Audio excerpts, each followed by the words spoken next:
उसका वजन था सिर्फ 63 किलो, लंबाई 5 फुट 7 इंच और उसके एक मुक्के की ताकत किसी 100 किलो के वजन के इंसान को भी ज़मीन से हिला कर रख देती थी। उसने फिल्मों में भी काम किया और ऐसा नाम कमाया कि दुनिया का हर सुपरस्टार उसके जैसा ही बनना चाहता है। लेकिन उसको कुदरत ने उम्र दी सिर्फ 32 साल। अपनी इस छोटी सी उम्र में उसने अमेरिका से लेकर चाइना तक पूरी दुनिया में अपने चाहने वालों के दिलों पर ऐसा राज किया कि उसे मिक्स मार्शल आर्ट का बादशाह भी कहा जाता है। ऐसे महान कलाकार का नाम है ब्रूस ली, जिनका असली नाम तो ली जुन फैन है, लेकिन इन्हें ब्रूस ली नाम से ही पूरी दुनिया में जाना जाता है। ब्रूस ली का जन्म 27 नवंबर 1940 को सैन फ्रांसिस्को, अमेरिका के चाइना टाउन शहर में हुआ।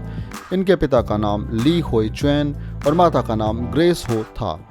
इनके पिता सैन फ्रांसिस्को के ओपेरा सिंगर और एक अच्छे कलाकार थे। इनकी माता ग्रेस हो भी हांगकांग के एक जाने माने धनी कुल हो तुंग से संबंध रखती थीं।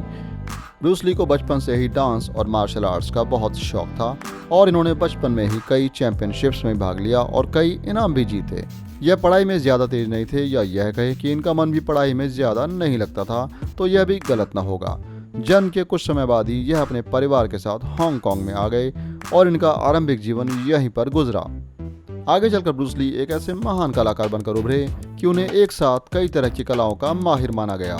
वह एक अच्छे martial artist, philosopher, actor, director, screen writer और प्रोड्यूसर भी थे। उन्होंने उस समय में चीन की मार्शल आर्ट कला को पूरी दुनिया में एक अलग पहचान दी।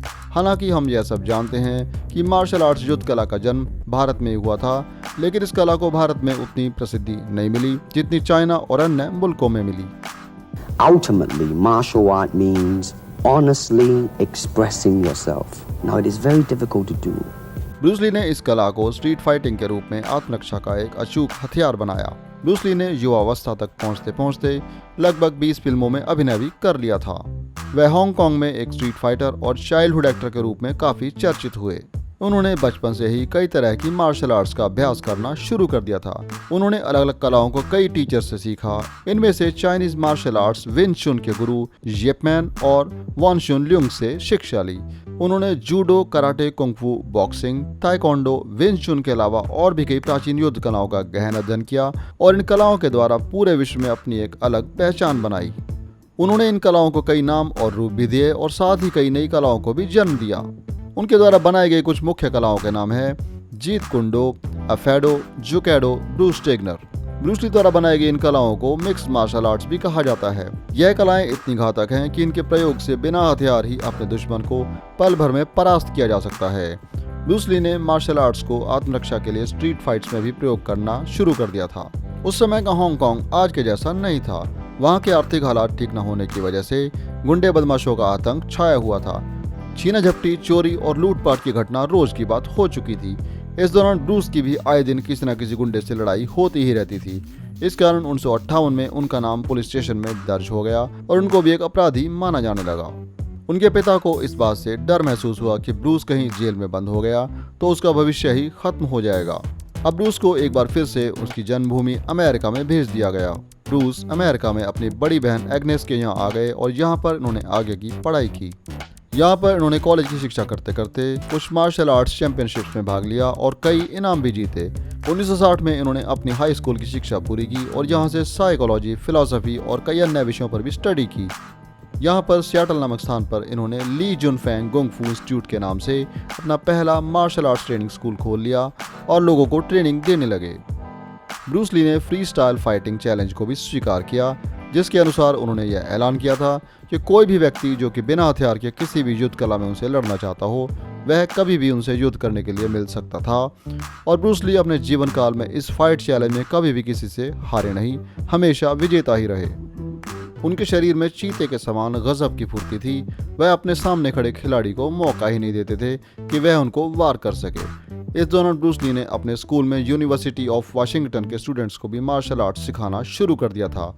इस बात से चीन के लोग नाराज भी होने लगे थे कि चीन की प्राचीन कला को ब्रूस हर व्यक्ति को सिखा रहे हैं, जबकि कुंग फू की कला को तो केवल चीन के लोगों को शाओलिन के मंदिरों में ही सिखाया जाता था। हर व्यक्ति को यह कला नहीं सिखाई जाती थी। लेकिन ब्रूस का कहना था कि वह केवल कुंग फू कला को ही लोगों को नहीं सिखा रहे, बल्कि उन्होंने इस कला को कई नए रूप भी दिए, जिन्हें मिक्स्ड मार्शल आर्ट भी कहा जाता है। यानी कि सीधे शब्दों में कहें तो ब्रूस को ही मिक्स्ड मार्शल आर्ट्स का फाउंडर भी कहा जाता है। इस वजह से सन 1964 में उन्हें चीन के एक जबरदस्त फाइटर वोंग जैकमैन से भी फाइट करनी पड़ी, जिसका यह कहना था कि यदि तुम फाइट में मुझे हरा दो तो ही इस मार्शल आर्ट स्कूल को चला सकोगे। अब यह एक बहुत बड़ा चैलेंज था, लेकिन इस फाइट में भी ब्रूस ली विनर बने और उनका नाम और भी ज्यादा फैलने लगा। ब्रूस ली ने सन 1964 में अमेरिका में ही लिंडा नामक एक युवती से शादी की, जो कि अमेरिका की मूल निवासी थी। इनके यहाँ 2 बच्चों ने जन्म लिया। इनके बेटे का नाम ब्रैंडन ली और बेटी का नाम शानन ली है। इनका बेटा भी इनकी तरह से मार्शल आर्टिस्ट और फिल्म एक्टर बना, लेकिन सन 1992 में एक फिल्म की शूटिंग के दौरान गोली लगने से उनकी अचानक मौत हो गई। इनकी बेटी शानन ली भी अपने पिता की तरह मार्शल आर्टिस्ट और फिल्म एक्टर बनी। इन्होंने कई हॉलीवुड एक्शन फिल्म्स में काम किया। आज भी करोड़ों लोग इंस्टाग्राम पर इनको इनके पिता की वजह से फॉलो करते हैं। ब्रूस एक अच्छे कलाकार होने के साथ साथ एक दार्शनिक भी थे। वह किताबें पढ़ने के बहुत शौकीन थे। साथ ही ब्रूस अच्छे डांसर और पेंटर भी थे। उनके बारे में कई बातें जो कि बहुत रोचक हैं। उनमें से कुछ यह हैं, वह मार्शल आर्ट्स का इतना ज़्यादा अभ्यास किया करते थे कि उनके दिलो दिमाग पर हमेशा युद्ध कला का जादू छाया रहता था। उनके अभ्यास में उनकी 1 इंच पंच की मारक शक्ति सबसे ज़्यादा दिलचस्प है। कहते हैं कि ब्रूस केवल 1 इंच की दूरी से हिट करके सामने खड़े व्यक्ति को लगभग 5 फुट तक धकेल देते थे। उनका बॉक्सिंग पंच बैग 150 किलो वजन का होता था। वह मार्शल आर्ट्स के एक हथियार ननचाकू को चलाने के जबरदस्त माहिर थे। मार्शल आर्ट्स का अभ्यास करते समय वह केवल 2 उंगली और 1 अंगूठे पर लगभग 100 पुशअप्स किया करते थे, जो कि किसी के बस की बात नहीं है। वह एक अच्छे लेखक भी थे। उन्होंने अपनी इजाद की हुई कला जीत कुंडो पर एक पुस्तक भी लिखी थी, जो कि आज भी मार्शल आर्ट्स के दीवाने पसंद करते हैं। वह एक पॉजिटिव मोटिवेटर भी थे। एक इंटरव्यू के दौरान उन्होंने अपनी सफलता के बारे में बताते हुए कहा कि यदि तुम जीवन में सफल होना चाहते हो तो पानी की तरह शक्तिशाली और तरल हो जाओ, क्योंकि पानी को जिस भी वस्तु में डाला जाता है वह वैसा ही रूप ले लेता है। Be water, my friend. इस विषय पर उनकी बेटी शानन ली ने एक पुस्तक अपने पिता को समर्पित की है, जिसका नाम है बी वाटर माय फ्रेंड। यह पुस्तक भी काफ़ी प्रसिद्ध मानी जाती है। ब्रूस पर 20 से ज़्यादा डॉक्यूमेंट्री फिल्म्स भी बन चुकी हैं, जो कि आज भी उनके फैंस द्वारा पसंद की जाती हैं। उन पर 10 से भी ज़्यादा वीडियो गेम्स बनाई जा चुकी हैं, जो कि बच्चों को मार्शल आर्ट सीखने के लिए प्रेरित करती हैं। उनको सन 1972 से 2013 तक उनकी फिल्मों के लिए कई तरह के अवार्ड से भी सम्मानित किया जाता रहा है। उनके सम्मान में उनकी स्टैच्यू अमेरिका, हांगकांग और मोस्टार बोस्निया में भी लगाई गई है। इन मूर्तियों के द्वारा इस कलाकार को आज भी याद किया जाता है। हमारा भारत का बॉलीवुड जगत भी ब्रूस ली के जादू से बच नहीं सका है। फिल्म जगत में मिथुन चक्रवर्ती, अक्षय कुमार, टाइगर श्रॉफ और विद्युत जामवाल ऐसे कलाकार हैं जो कि ब्रूस ली के मार्शल आर्ट से प्रभावित हैं। अब सन 1966 में उन्होंने एक अमेरिकन टेलीविजन पर एक टीवी सीरीज जिसका नाम ग्रीन हॉर्नेट था में काम किया। इस सीरीज में उन्होंने एक फाइटिंग कैरेक्टर का रोल किया जिसका नाम कैटो था। उसके बाद ब्रूस ने हॉलीवुड मूवीज़ की ओर रुख किया। अब इन्होंने यहाँ पर गोल्डन हार्वेस्ट मूवीज़ के साथ 1969 से 1971 तक बतौर एक्शन हीरो एक्टर के रूप में काम किया।